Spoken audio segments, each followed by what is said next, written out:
Oh my gosh, the actor awards really felt like a breath of fresh air, especially with this chaotic award season. Like, my goodness, I can't. Welcome to Tea and Popcorn, where we spill the tea on all things movies. I'm your host, Megan, and welcome to this cozy virtual tea party and movie club for the film girlies. I'm breaking down a few highlights of the actor awards, formerly known as the SAG Awards. It actually was called the Screen Actors Guild Awards, but everyone calls it the SAGs. And if I say SAGs or SAG Awards throughout this video, it's just habit. I mean, this is new, so I might be saying that periodically. I'll be mostly focusing on the film categories because this is a movie podcast. However, I do want to highlight this one TV award, and that is Catherine O'Hara. She won Outstanding Performance by a Female Actor in a Comedy Series for the studio, and she got a standing ovation, rightfully so. And why it was such a bittersweet win is that she did recently pass away. Some of her notable roles was in Schitt's Creek, Beetlejuice, Home Alone, to name a few. She was such an amazing talent, and she really lightened up the screen. Co-creator and star of the studio, Seth Rogen, accepted the award on her behalf and gave a beautiful speech. One line that stood out to me is when he said that Catherine O'Hara really showed that you could be a genius and be kind. And that is so true, and the world needs to know that. With that being said, there needs to be more public figures like Catherine O'Hara.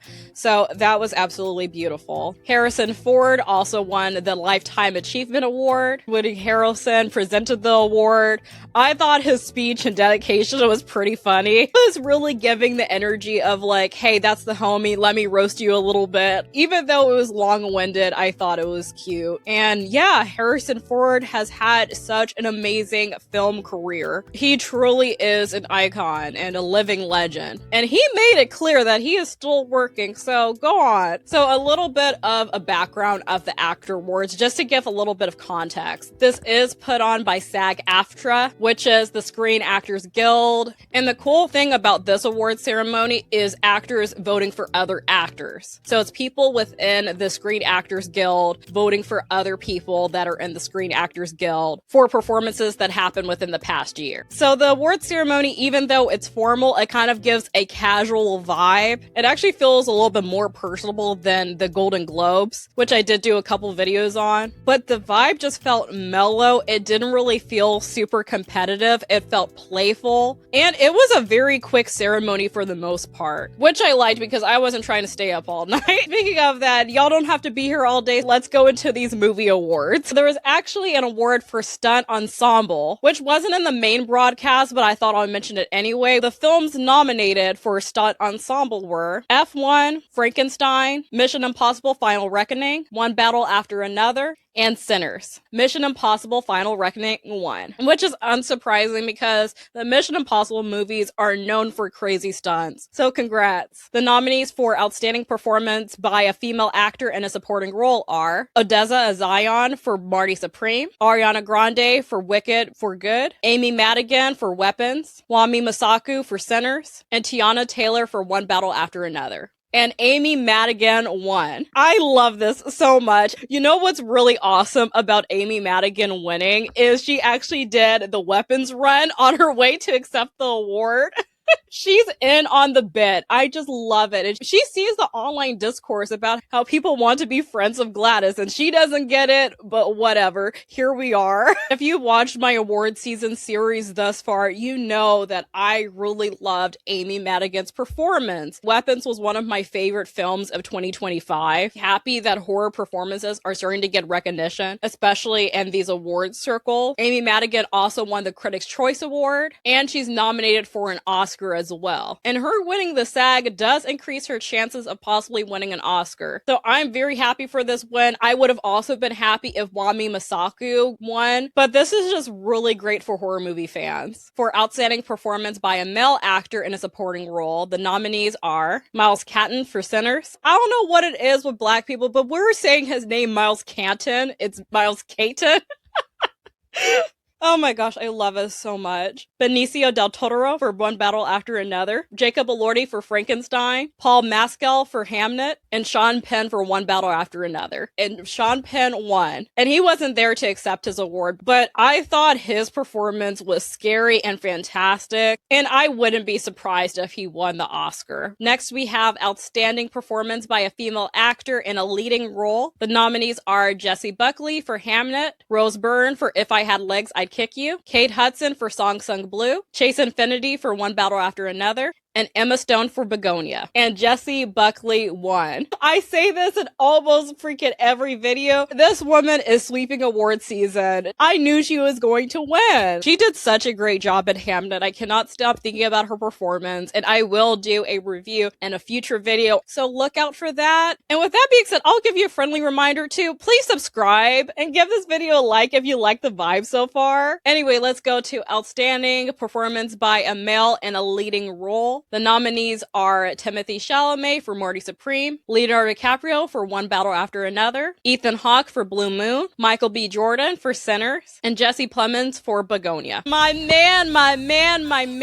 Michael B. Jordan won. Oh my gosh. I was so happy that he won. I've been talking about Michael B. Jordan for all of award season because if you know, Sinners was my favorite film of 2025. And I just love Viola Davis's reaction. You are shining herald of Michael B. Jordan. I just already knew that he won just based on her reaction alone. He's not new to this. He is true to this. He's been acting professionally since he was a teenager. I'm just really glad that he's getting his flowers. I've been a fan of him since Chronicle. Let me know if y'all remember Chronicle. Chronicle is such an underrated movie, y'all. If you haven't seen it, I highly recommend it. Especially if you love like dark superhero movies that's kind of like sci-fi. Oh, it's so brilliant. I wish they had a sequel, but whatever. But anyway, I'm just really happy he won. I'm hyped. He has had such an eventful week this past week with the BAFTA incident, which I covered in my last video, to winning 2 NAACP awards, one being Outstanding Actor in a Motion Picture and Entertainer of the Year. And now he got an actor, which is absolutely amazing. And I'm just so happy for him. I could cry. I actually did cry when he won.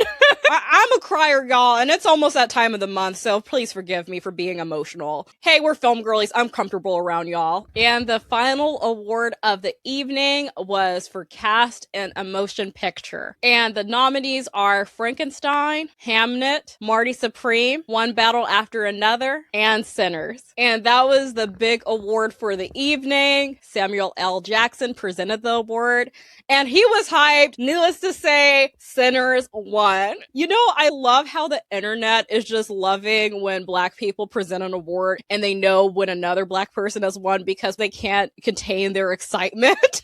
But I think that's just like so fun, you know? Oh my gosh, I love us. But Delroy Lindo was the one that gave the speech for the evening. I was getting teary during his speech too. Again, Delroy Lindo has had a similar week to Michael B. Jordan because of the dang BAFTAs. Again, check out my last episode. But he mentioned that the cast was anointed, and I'm like, hallelujah. Yes, they were. They were saying to wrap his speech up, but hey, it's the last one of the evening. They had time to spare. Let him finish. And it just brought a really good meme too. I'm gonna be using that a lot on Threads. But what's really telling about the actor awards, especially with the context of these awards being voted on by their peers, it just really shows how much camaraderie and how people could really clock that these performances are worth mentioning and that they are worth the accolades that they are given. So I say, hey, don't let these Hollywood bigwigs and these shady publications gaslight you to thinking that Sinners is not worth all the accolades and critical acclaim and all the nominations and wins that they are getting, because they are the most nominated film and the most awarded film of the season so far. If I could describe the actor awards in one phrase, it will be game recognizes game. But I absolutely loved it. I think the nominees for the film categories were absolutely great and really spot on. So anyone was super deserving of the wins. But I'm just really happy about how this went. And again, it just felt like a breath of fresh air. I mentioned in my last video that we'll probably get a clearer understanding of who is most likely going to win the Oscar. For me, my only lock for sure after the SAGs is Jessie Buckley. Hands down, I know she is going to win for Best Actress in the Oscars. Best Actor is so up in the air, so I really don't know. This is a wild card, but with Michael B. Jordan winning the SAG, his chances do increase, despite Timothée Chalamet winning the Golden Globe and the Critics' Choice Award. Best Supporting Actor, even though Sean Penn has won 2 awards, it is so up in the air, so I'm not sure, but if I was to bet, I think that Sean Penn probably will win the Oscar. And I think I might be sticking with my locks when it comes to all the other categories, which I did do an Oscar prediction video, so check that out, as well as my award season playlist. Even though the Oscars is in a couple weeks, I will be doing some more award season related content, so give this video a like if you like the vibes, subscribe and hit the bell icon so you don't miss out on the latest video, and I will see you at the next party. Bye-bye!